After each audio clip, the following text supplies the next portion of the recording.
Ei, gente, boa noite.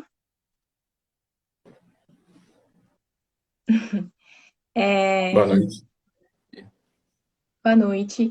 Estamos aqui com a nossa segunda parte, né, da nossa resenha. Hoje com o Moisés Nascimento, que também é um oceanógrafo. E aí eu vou deixar ele se apresentar. Boa noite. Muito obrigado pela oportunidade no Dia do Oceanógrafo e dos Oceanos falar com vocês. Uma grande responsabilidade, né? Estou um pouco nervoso, então me perdoem. Mas, bom, meu nome é Moisés, eu me formei pela UFES. Eu entrei em 2012 na, na graduação e atualmente eu estou trabalhando, não escolhi fazer mestrado porque não sei muito bem o que eu quero ainda, mas eu pretendo fazer um dia. Tenho 27 anos e moro no Espírito Santo. Primeiramente, eu gostaria de agradecer a sua presença nessa live, por ter aceitado o convite. Muito obrigada mesmo. E aí eu queria que você falasse um pouco mais da sua experiência como oceanógrafo, é, quanto tempo você está trabalhando, o que você faz. Então, eu estou trabalhando faz 2 anos, me formei faz pouco tempo. Eu estou trabalhando como analista. Eu basicamente trabalho fazendo batimetria com hidrografia, né? E também análise de dados de ADCP, tanto de corrente como de ondas, né? E para isso eu estou desenvolvendo rotinas no Python para deixar tudo mais automatizado. Entendeu? Você Massa. perguntou mais o que sobre a minha É, graduação, não lembro. como que foi sua graduação? A gente tem aqui vários graduandos ainda, né? Que Uhum. talvez você falando um pouco como que você foi na sua graduação é, e que te ajudou a chegar onde você está hoje. Então, na minha graduação, eu tive a oportunidade de fazer vários mini cursos, que um deles foi o MATLAB, o QGIS, e são ferramentas que possibilitaram eu botar no currículo e ganhar um destaque, né, entendeu? Para conseguir uma vaga. Também teve a oportunidade de poder fazer digamos, um estágio junto com a Ecoceana, né, que é a empresa Júnior de oceanografia, com outra empresa, e que me possibilitou ter contato com equipamentos, né, e poder viajar e ir para campo, não só ficar só na academia, e aprender diversas técnicas, né, que são aplicadas tanto na batimetria e outras coisas. Ah, massa. O Falcão aqui está falando para você contar um pouquinho mais do trabalho na Barra do Riacho. Barra do Riacho, rapaz. Então, esse trabalho aí foi um trabalho do acidente de Mariana, que foi no final de 2015, né? Que a lama chegou na costa do Espírito Santo através do Rio Doce. E foi um trabalho muito bom, porque deu para aprender como que funciona a logística do monitoramento ambiental. E a gente teve que cuidar basicamente das coletas, né, de sedimento, de água, e, e também da logística da equipe, dos equipamentos, dos horários também para sair, diversas coisas. Foi muito bom. Foi até bom aí ter lembrado, que eu tinha até esquecido. O quão você considera assim um diferencial ter participado desse embarque numa situação daquelas pós-desastre? Então, foi importante para, assim, a empresa que estava responsável pelo monitoramento, ela tinha já ideia de como que o ambiente era, no caso, né? E de vez em quando a gente conversava com os diretores, né, os coordenadores lá de campo, eles falavam que eles nunca viram o ambiente daquela forma, né? Que foi vai ser bastante danoso pro ambiente marinho, né? E, enfim, Ah, legal. Como a gente sabe que falta assim, muito conhecimento da parte da população sobre a oceanografia, sobre o profissional oceanógrafo, refletindo um pouco mais sobre isso, você sentiu alguma dificuldade no mercado de trabalho ou com pessoas que você relacionou depois da graduação? assim, confessar que até eu mesmo, quando eu entrei na graduação, eu não sabia como que era. assim a fundo, né? Uhum. E realmente é uma dificuldade, as pessoas não conhecem sequer o nome, né? Oceanógrafo, por aí afora. Com o tempo, né, a gente vai convivendo, por exemplo, quando eu entrei no mercado de trabalho, é comum que você conheça pessoas que tenham a mesma formação que você ou que conheçam, né? Porque, por exemplo, um biólogo ele pode muito bem trabalhar juntamente com o oceanógrafo e são pessoas que conhecem a nossa profissão. E eu não tive dificuldade para conseguir entrar no mercado de trabalho pelas pessoas não conhecerem a oceanografia. Até porque, como eu posso dizer, eu sinto que é bem específico, né? A gente, como profissional, entrando nas empresas. Por exemplo, a empresa de hidrografia é muito comum que tenha um oceanógrafo lá dentro, né? Falhou um pouco na hora que você falou específico. Ah, tá. Você quer que eu repete? Então, Se por por favor, exemplo, acho que. específico da seguinte forma: é muito comum, por exemplo, uma empresa de hidrografia, uma empresa que trabalha com ambiente marinho, assim, né? É muito comum ter um oceanógrafo lá dentro.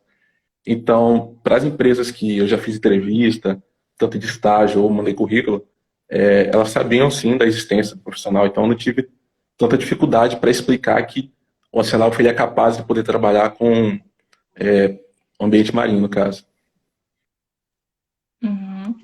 Você considera o mercado capixaba, assim, um bom mercado para o oceanógrafo? Olha, com relação à quantidade de vagas, talvez não. Mas, assim, o que eu sinto hoje no mercado é que as pessoas elas se conhecem, né, muito bem, porque tem até uma amiga minha que disse que a oceanografia é um ovo, porque todo mundo se conhece, não tem jeito.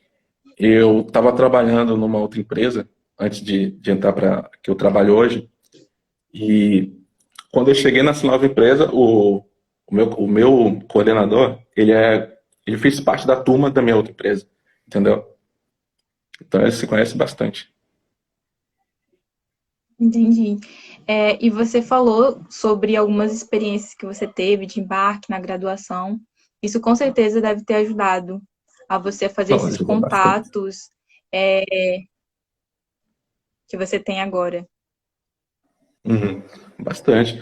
Por exemplo, nessa empresa que eu entrei, isso foi mais uma indicação, no caso. Quando eu fui viajar para trabalhar no Rio Madeira, que foi como se, digamos assim, um estágio junto com a Ecoceano, lá eu conheci muita gente que trabalhava aqui, né, no estado, e eu criei contato com eles. E passou um ano depois, surgiu uma oportunidade nessa empresa que eu estou e eu fui indicado. Massa. Fica aí uma dica, né, para também quem está fazendo a graduação agora, guardar os contatos, Exatamente. não desperdiçar algumas oportunidades que surgem, principalmente para quem Uhum. quer trabalhar mesmo no mercado de trabalho, né? É, Queria que você falasse também sobre a atuação do oceanógrafo. O Então, que ele pode fazer após a formação? após a formação, pelo menos assim, das coisas que eu já vi o Sanofi fazendo, no caso. Por exemplo, quando eu formei, eu trabalhei numa empresa que ela fazia análise de reservatórios de água, destinado para geração de energia.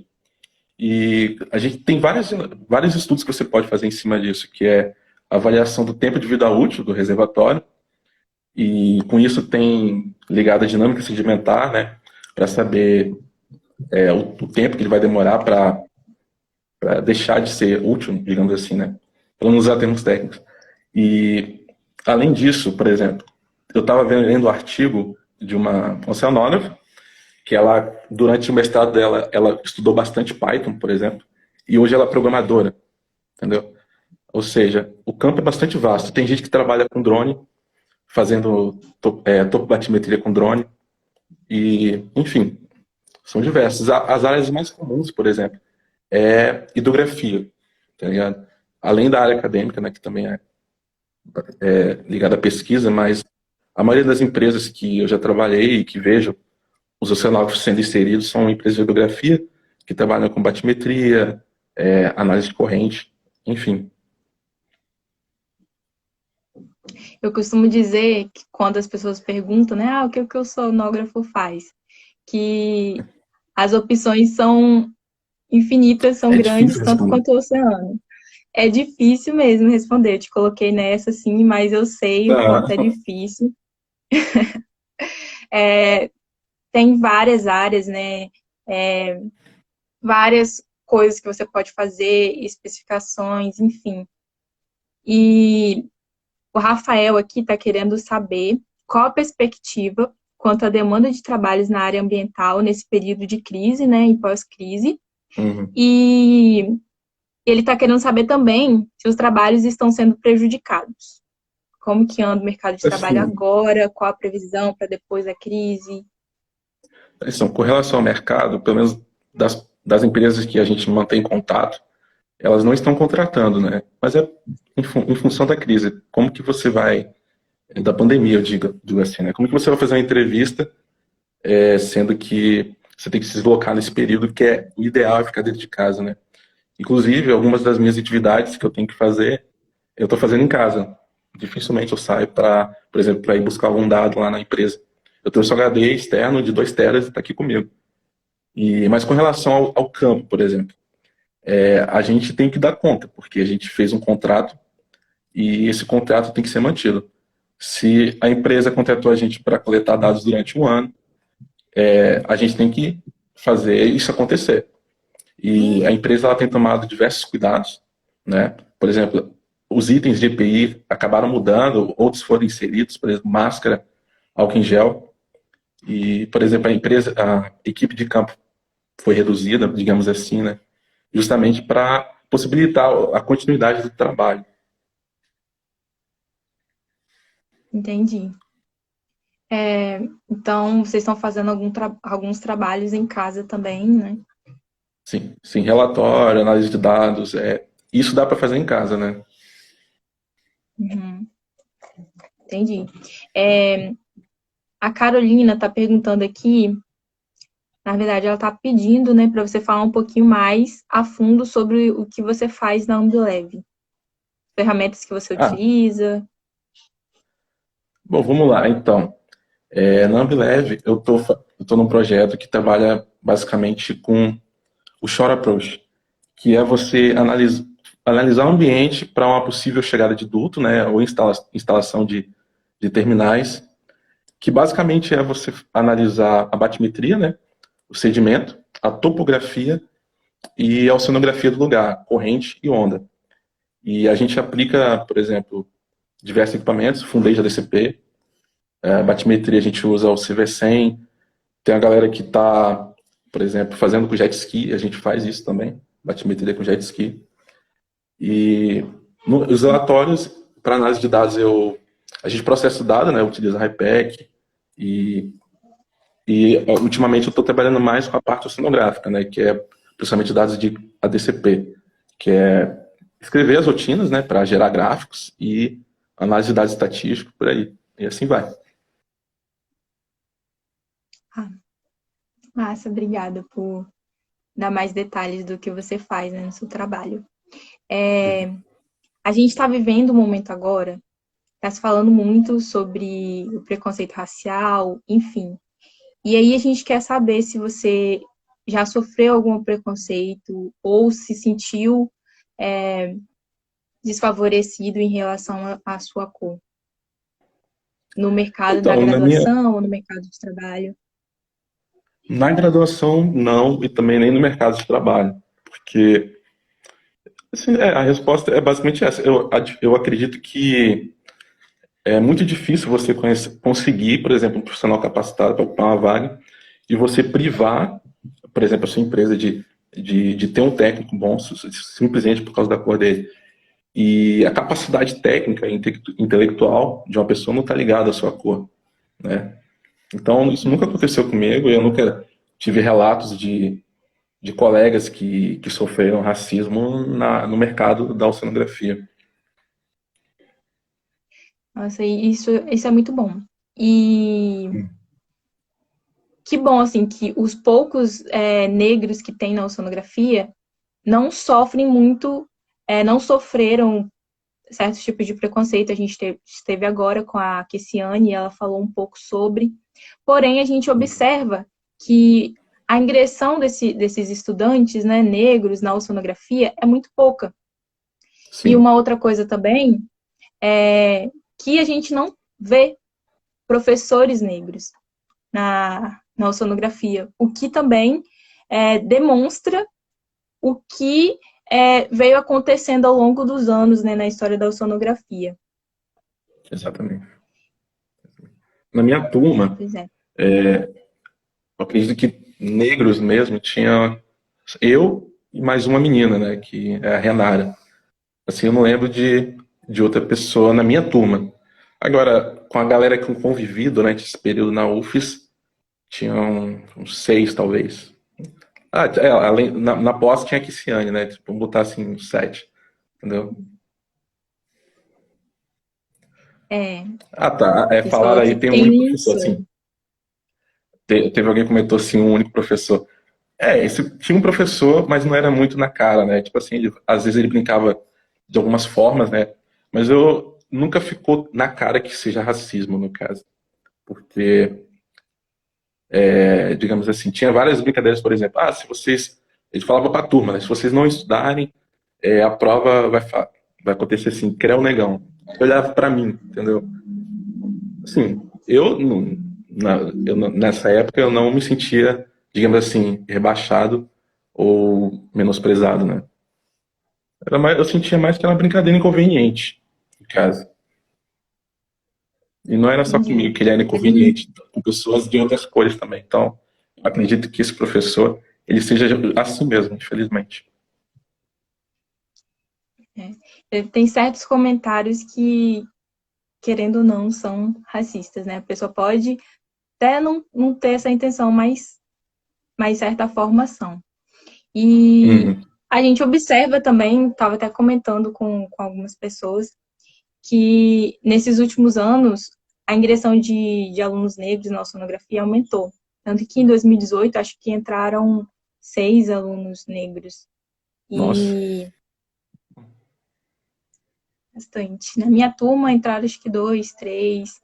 E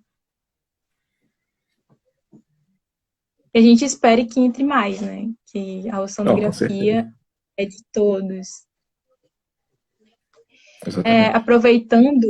Aproveitando esse momento aí que a gente está falando de oceanografia, né? E tem um movimento que se chama Movimento Negro Olocum.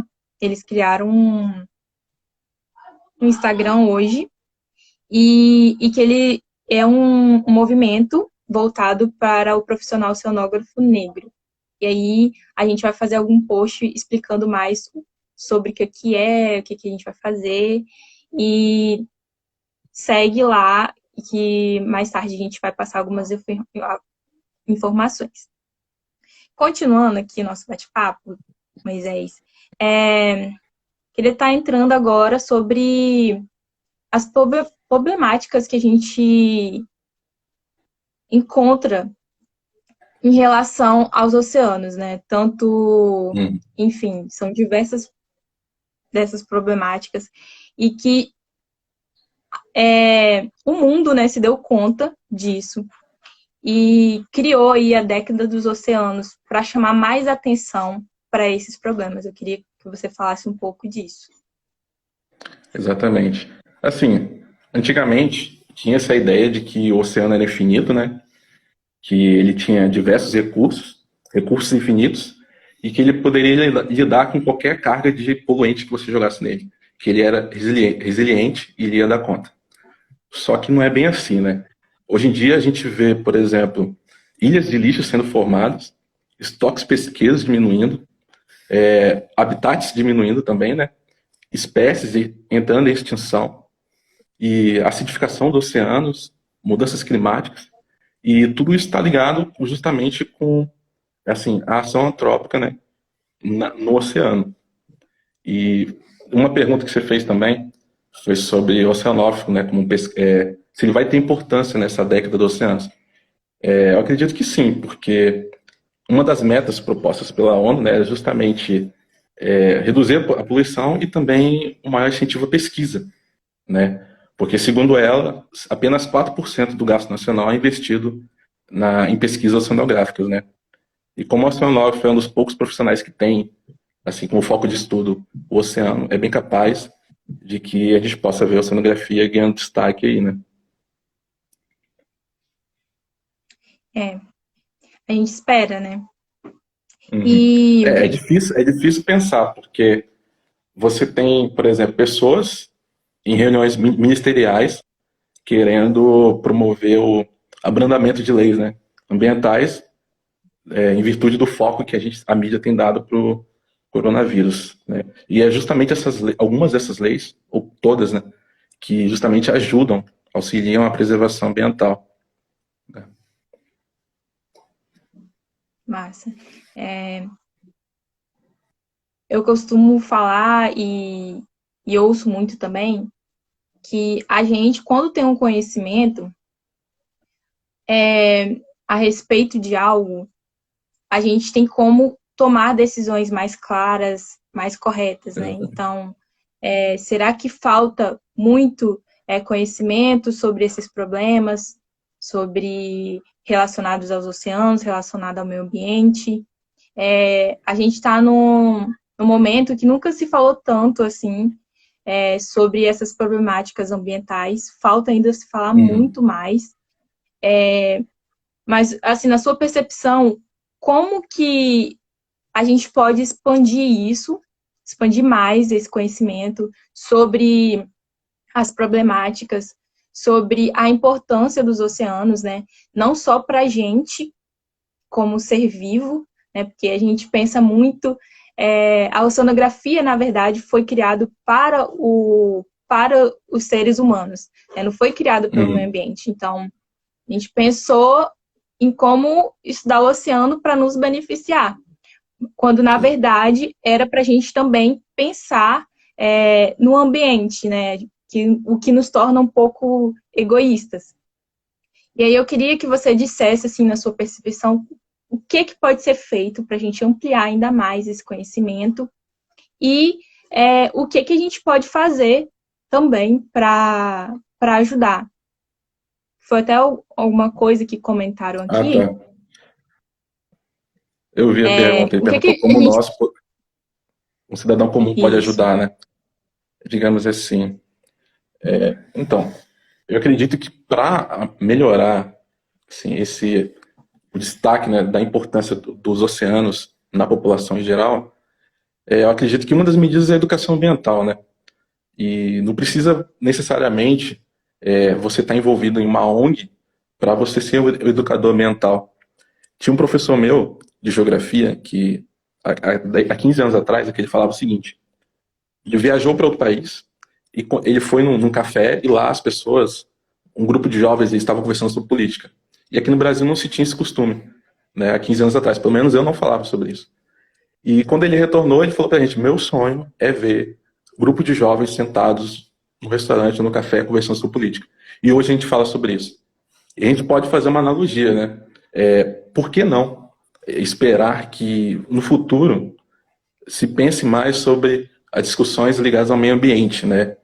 E então, a educação ambiental é fundamental, porque a gente só dá valor àquilo que tem valor, a gente só dá importância àquilo que tem valor agregado, né? As pessoas desconhecem a importância que os oceanos têm, né? E através dele a gente obtém oxigênio, a gente obtém recursos pesqueiros, né? E é regulador térmico e tem diversas importâncias, né? E além disso, é como você falou, o ser humano ainda não está aqui sozinho, né? Não nos foi dado o direito de poluir nem de devastar. Então, eu acredito que deveria se investir mais em educação ambiental para promover a importância dos oceanos, né? E o que o cidadão comum pode fazer? Assim, é meio clichê falar sobre isso, mas, por exemplo, reduzir o uso de, por exemplo, sacolas plásticas, reduzir o consumo de plástico. Tem muita coisa, por exemplo, chega a um absurdo de, por exemplo, você ver fotos de banana descascada embalada em saco plástico. E isso vendendo. É um absurdo. E sendo que a gente deve repensar como que a gente é o nosso consumo, né? E também, e sim, conversar sobre isso, né? Sim. falar sobre isso é muito importante. Às vezes a gente é meio que taxado de chato, né? Por estar sempre falando, Sim, isso aqui vai prejudicar o meio ambiente, como você falou também das embalagens plásticas. Tem ali uma embalagem natural, né? Que você falou exatamente. da banana. E aí, isso não é necessário, sabe? E parte muito da gente também e não comprar isso. Porque quanto mais a gente consumir, mais isso vai ser ofertado. Então, isso que você falou sobre o Exatamente. consumismo, isso ajuda muito. Porque se eles percebem que a gente não está comprando aquilo porque está prejudicando o meio ambiente, e a gente determinou isso com certeza vai fazer alguma diferença, sabe? E aí você pode fazer diferença no seu bairro, no supermercado perto da sua casa, na vendinha.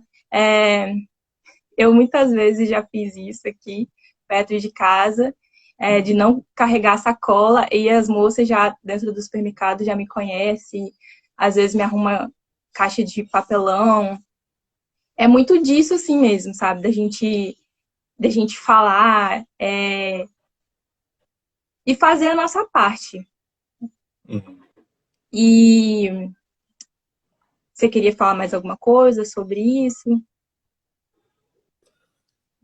Não, acho que Fica à vontade. não, tá ok. Tá ok. Ah, show, então. Moisés, vamos ver aqui se alguém tem pergunta para você.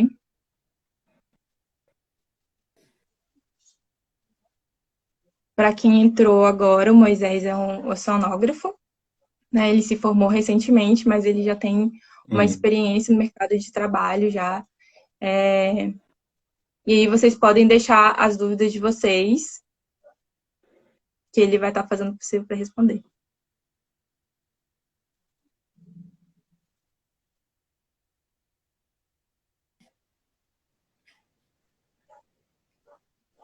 Uma coisa que eu queria te perguntar, que é mais Uhum. pessoal que todo mundo que eu entrevisto, assim, eu pergunto,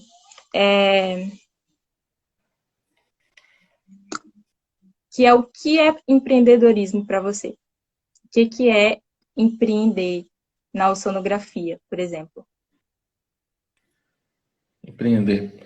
Sim, eu penso que é você conseguir aplicar os conhecimentos que você obteve, né, em prol de alguma demanda, que pode ser diversa, e de forma ética também, né, porque a gente pensa que o empreendedorismo tem que estar ligado à ética, porque é muito fácil você fazer qualquer trabalho, digamos assim, mais ou menos.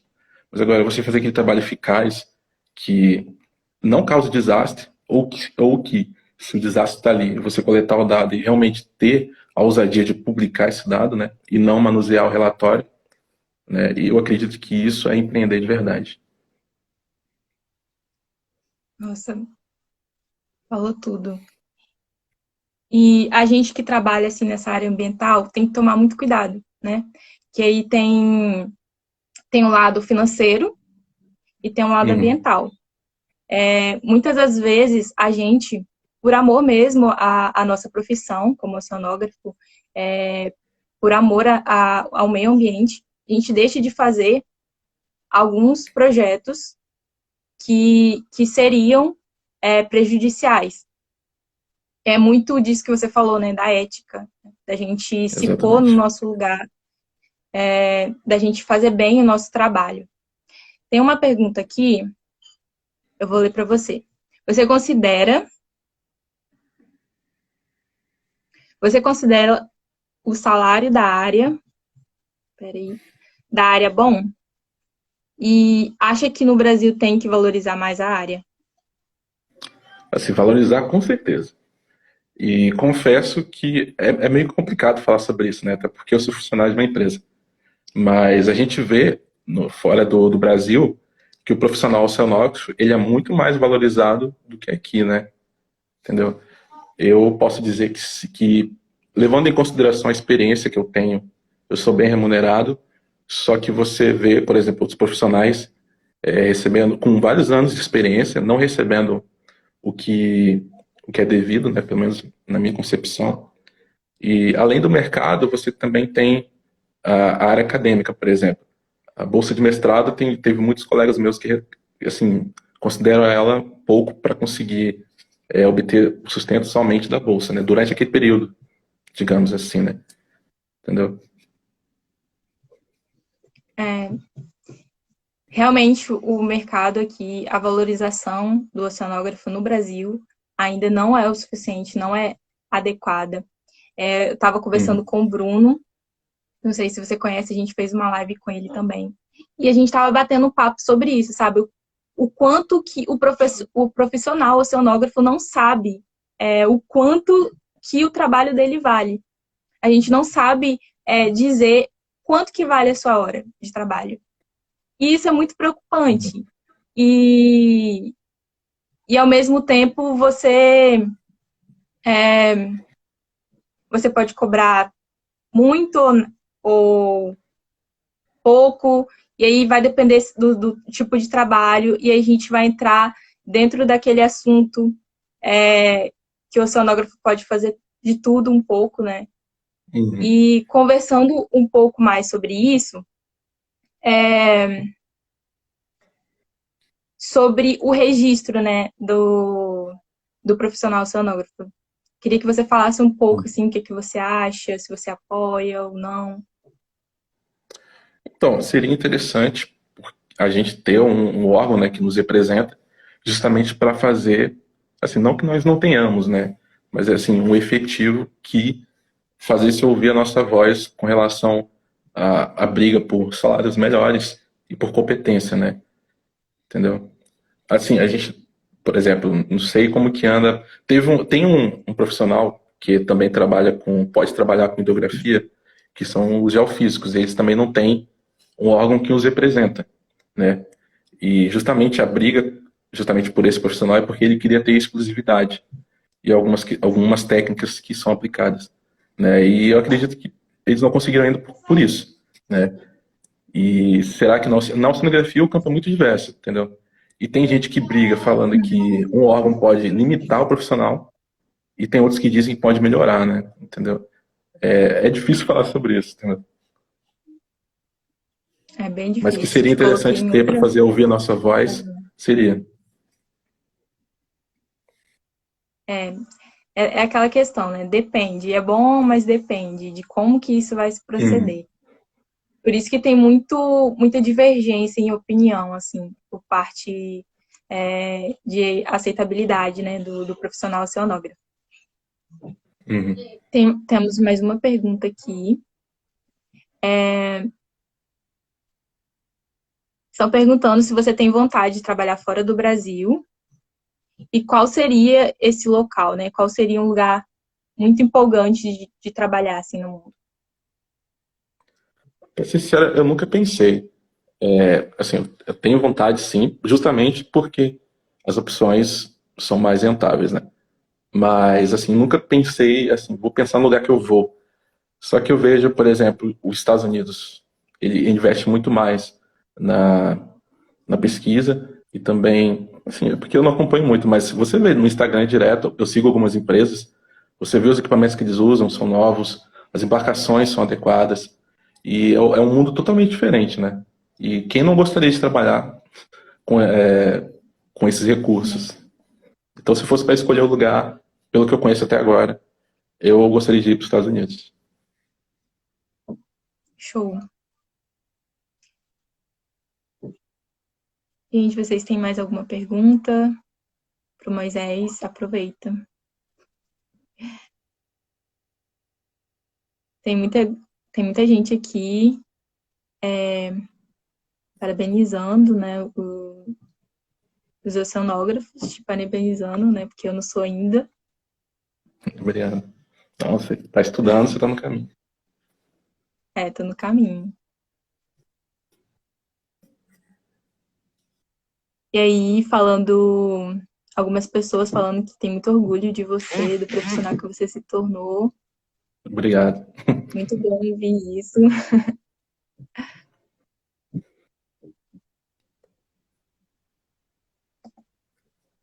é isso. Eu vou dar um recadinho aqui rapidinho Uhum. sobre o movimento negro, né, o Locum, que é formado por profissionais oceanógrafos negros. A gente vai estar dando mais informações depois em posters. E aí, se você quiser saber mais, só curtir a página lá, que eles fizeram hoje. Eu queria que você finalizasse falando o que você sentir. Então, galera, então, vamos dar importância ao meio ambiente, né? E, como eu disse, a nossa discussão hoje, por exemplo, nas mesas de bares ou de cafés, enfim, com os nossos amigos, não gira em torno da preservação do meio ambiente. E que a gente possa pensar mais em relação a isso, né? Principalmente também, não querendo entrar muito na área, mas com relação à política, que possa ser um dos critérios, quando a gente vai avaliar um candidato, a visão dele é política, com relação ao meio ambiente, que muitas vezes não é nem citada, né, por alguns, entendeu? E isso aí. E tenham cuidado, fiquem em casa, beleza? Muito obrigado pela oportunidade e também agradecendo aqueles que me parabenizaram. Muitos dos que mandaram são oceanógrafos também, então parabéns para vocês, entendeu? Ai, que lindo. Moisés, não vai embora ainda, temos mais uma pergunta aqui para você. O Pedro está querendo saber mais sobre as suas vivências de embarques técnicos. Se você puder falar um pouquinho Então, para a gente. então, os embarques que eu, por exemplo, vamos em linha cronológica, né? O primeiro deles foi para aquele acidente mariano. Então, o embarque ele consistia basicamente de navegar até um ponto pré-determinado e ali se realizava as coletas de água. Pré-embarque, a gente tinha que configurar, ver se todos os equipamentos estão já separados, né? Se todos as frascarias estão separadas e a coleta é bem simples, né? Digamos assim, a gente coletava em superfície, subfundo, né? Em 20% a 80% da profundidade e a gente separava em caixas com gelo e mandava para o laboratório para fazer análise. Assim, o embarque, pelo menos para esse monitoramento, é bem simples. E o outro que eu tive a oportunidade de fazer foi para análise de batimetria, né, que a gente, o monofeixe, ele é um pouco mais simples do que o multifeixe, que basicamente é você mobilizar o equipamento, que a gente utilizava o CV100, e a gente tinha umas linhas pré-definidas para navegar, e depois a gente fazia os produtos, né, que eram referentes a esse levantamento batimétrico, que era mapas, tinha também o cálculo de volume, porque né, a batimetria ela servia para verificar o volume dragado, né? E a empresa ela recebia com relação ao volume que ela dragou, entendeu? E também tinha um outro embarque que a gente fazia que era levantamento de correntes, né? Que era mobilizar o ADCP na embarcação e navegar por linhas, né? Pré-definidas também. E acho que é só isso, né? Pelo menos os embarques que eu fiz até hoje. Além desses, tem o Fundei de ADCP, né? Que é basicamente você configurar equipamento. É claro que resumindo, né? Você configura o equipamento Uhum. para o que você quer analisar, se é corrente, se é onda. E antes de você mobilizar o equipamento, geralmente a gente coloca uma espécie de poita, que nada mais é do que uma caixa cheia de sedimento, né? No lugar que você vai fundear o ADCP. E essa caixa ela serve para evitar que o ADCP seja arrastado, né? Por embarcação ou causar perda. Que geralmente acontece, né? Infelizmente. E quando você joga poita, você utiliza o mergulhador também como apoio para você conseguir realizar as manobras no fundo, né? E basicamente foram esses barcos que eu participei até agora. Ah, você tem uma experiência boa, assim, com embarque, né? Uhum. Sim. Ah, legal. Então, gente, se não tiverem mais perguntas, foi isso. Queria agradecer muito vocês por terem assistido e agradecer muito ao Moisés por ter aceitado conversar um Obrigado. pouquinho com a gente sobre o seu trabalho, sobre o que você acha, né? Várias perguntas aqui, algumas bem difíceis de explicar. Mas é isso. Muito obrigada, viu? Obrigado. O Valeu. Gabriel aqui, gente, tá aparecendo pergunta. A gente vai finalizar e tá aparecendo pergunta. Podem mandar, fiquem à vontade. Ainda tem tempo. O Gabriel tá perguntando, né? Embarque de monitoramento ambiental, você já fez ou não? Então, só aquele do primeiro, né, que foi o de Mariana, que eu participei. Assim, teve outros embarques, durante a graduação teve outro, eu lembrei agora. Mas eu fiz um só, que foi uma campanha de para avaliar, para coleta de sedimento, que é basicamente jogar a draga e armazenar o sedimento para fazer análise, né? Até então foi isso. Ai, tudo certinho. Falks, deu para pegar aí. Então é isso. Alguém tem mais pergunta? Eu vou esperar agora. Podem fazer.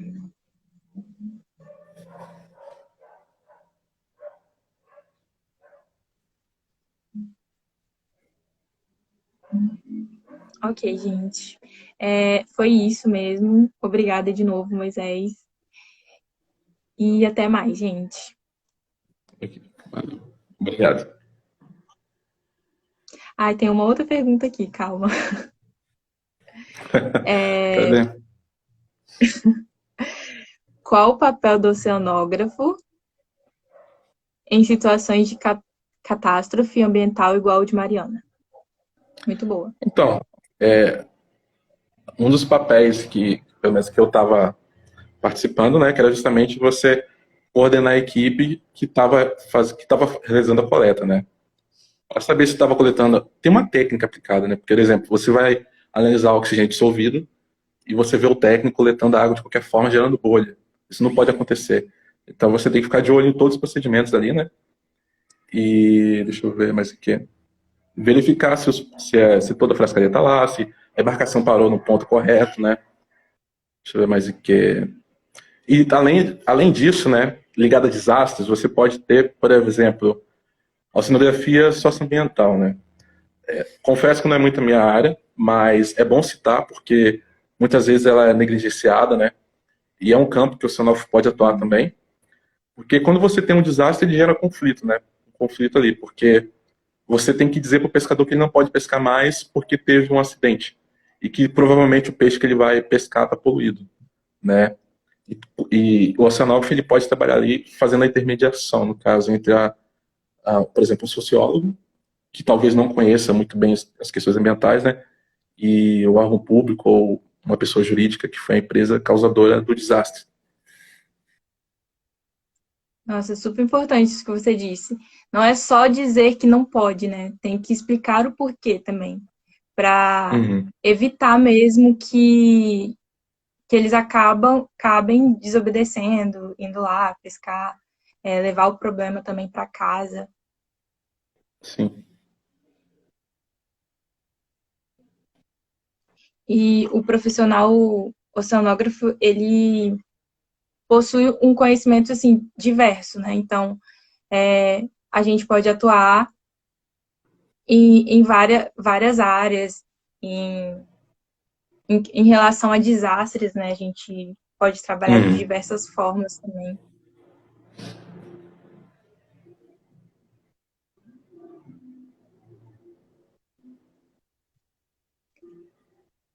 Tem mais perguntas, gente?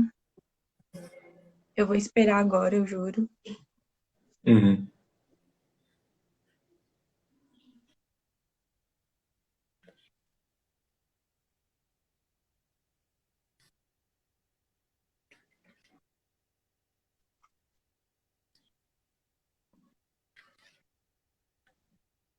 Ok, agora, pelo visto, não tem mais perguntas. E agora a gente encerra, você pode fazer o encerramento. Bom, obrigado pela oportunidade. Parabéns, Oceano, e parabéns, oceanógrafos. Valeu. Parabéns para você, oceanógrafo, parabéns para todos os oceanógrafos que estão nos assistindo e para os futuros oceanógrafos também. Tchauzinho, gente. Valeu.